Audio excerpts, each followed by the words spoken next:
Sabi mga kababayan dito sa Balita Politico News, decongested K-12, K-10 curriculum to help hone competent patriotic citizens. VP Sara. Bagitan niya Mr. Maravillas, kumbinsido ka? Click subscribe mo na po dito sa ating YouTube channel and hit the notification bell para lagi kayo pong updated sa mga kaganapan dito sa ating bansa. Like and share na rin po ninyo and wag na rin po ninyo mga kababayan na i-skip yung ating mga commercial ads para tuloy-tuloy mga kababayan ang pag-unlad ng bagong Pilipinas. Ito po mga kababayan si Inday Sara. Ang ganda ng smile ni Inday. Parang hindi nagsabing tambalos-los. Sabi rito, Vice President and Education Secretary Sara Duterte led on Thursday the launching of the Kinder to Grade 10, K-10 Matatag Curriculum. Duterte said, the Matatag curriculum is the congested version of the K-12 curriculum and is more focused on the development of foundational skills such as literacy, numeracy, and emotional skills. Makita niya Mr. Maravillas, parang hindi ka kumbinsido. Kasi ang tanong natin kay Inday, paano mo nasabi na itong matatag curriculum ay makakatulong sa in-honing competent patriotic citizens? Hindi mo man nga po lang hindi mo man lang nga po ni-review. So, paano mo nasabi? Oo nga niya, Mr. Maravillas. Di parang tsamba-tsamba lang. Naniwala ka doon na magkakatulong ito na hindi mo man nga binasa, hindi mo man ni-review? So, paano kang nakapagsabi? Paano mo nasabi? Tama ka niya, Mr. Maravillas. Di ba? Sabi niya, the new curriculum includes language, reading and literacy, mathematics, makabansa, at good manners and right conduct. This curriculum will be integral in DepEd's Matatag agenda, unveiled in January this year.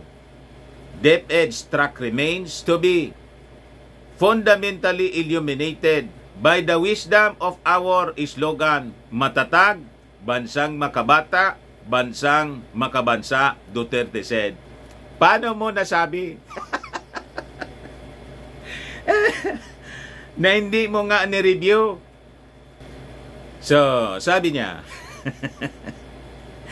Duterte said, DepEd's programs and reforms will be intentionally tailored to produce competent, job-ready, active, responsible, and patriotic citizens.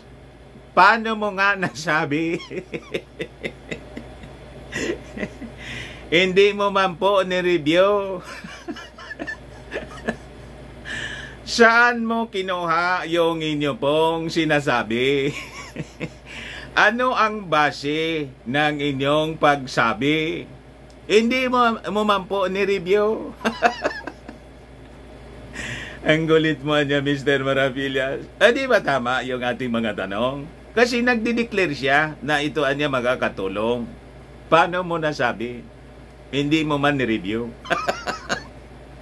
To determine. Kung in-evaluate mo siya, ni-review mo siya, binasa mo siya, pinag-aralan, and you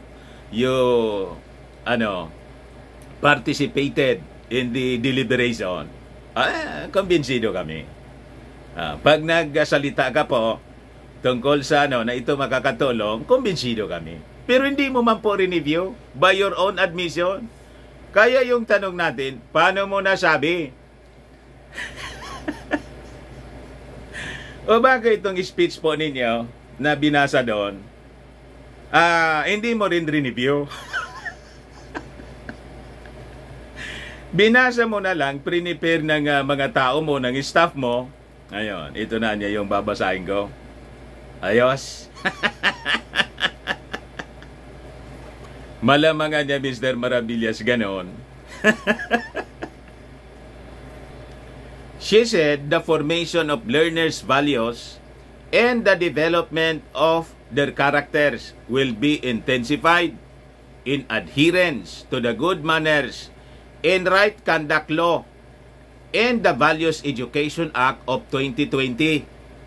Paano mo nasabi? Na hindi mo nga po ni-review.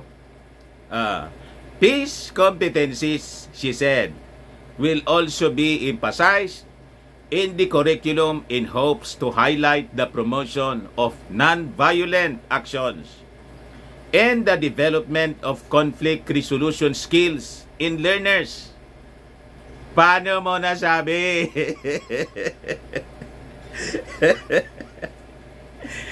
Let the matatag curriculum become a testament to our faith, love, hard work, and hope for our children's future. Together, let us embrace this transformative change for our children, for their future. Paano mo nasabi?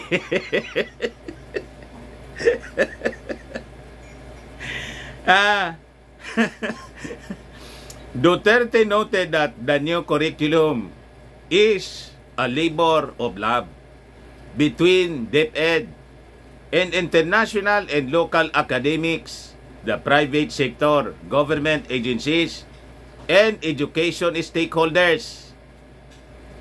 Paano mo nasabi? Na parang na-invite ka lang.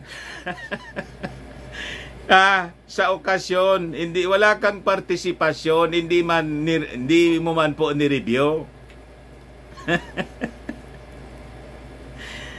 Paano mo nasabi? She also thanked former Education Secretary Leonor Briones for her bold action and leadership and for the initiative in reviewing the K-12 curriculum for Filipino learners. Sabi po niya, si Briones pala yung gumawa nito lahat. Kaya wala kang masabi. Hindi mo man ni-review. You see? I-recommend mo na lang kaya uli. Anyway, si Briones naman yung dating DepEd Secretary, inappoint ng tatay nyo.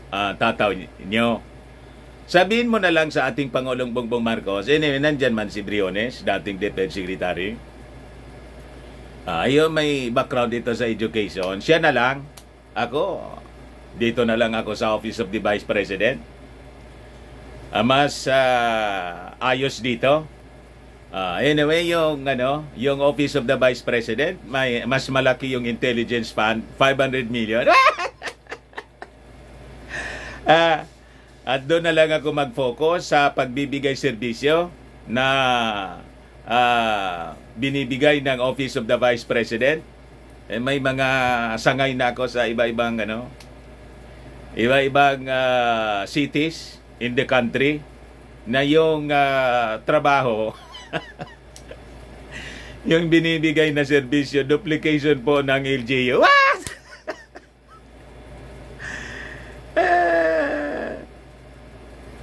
Sabi rito, the K-12 curriculum review started during the time of Briones under the Duterte administration. Yon pala, mga kababayan. So, nag-rely na lang siya lahat sa trabaho po ni Briones. So, tinanggap mo pa kay President Bongbong Marcos yung posisyon as DepEd Secretary. Si Briones lang pala si Briones na pa rin pala yung magtatrabaho lahat. Hindi mo na ni-review. So, anong rason na DepEd Secretary po kayo? What? Hingawan niya talaga, Mr. Marabili. Siya yung nagsabi niyan. Hindi ko man niya yan review. Approve without thinking, mga kababayan. Baka lang gusto ninyo itong itry. Firmax Firming and Lifting Cream, pinapahid po sa mga pulses in affected area. Mainam po sa paninigas ng mga kaso-kasuan.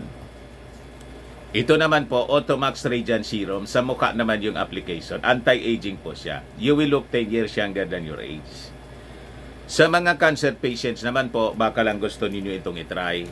Neng siya red mixed fruit drink. Hindi man po siya gamot, food supplement siya. Kaya lang, gawa siya mga kababayan sa goji berry. Yung goji berry may anti-cancer properties. Ayos. O yung mga inquiries ninyo po, dumiritso na lang kayo sa aming messenger sa Facebook para masagot namin agad. Ako po si Dante Maravillas. Bye-bye. God bless.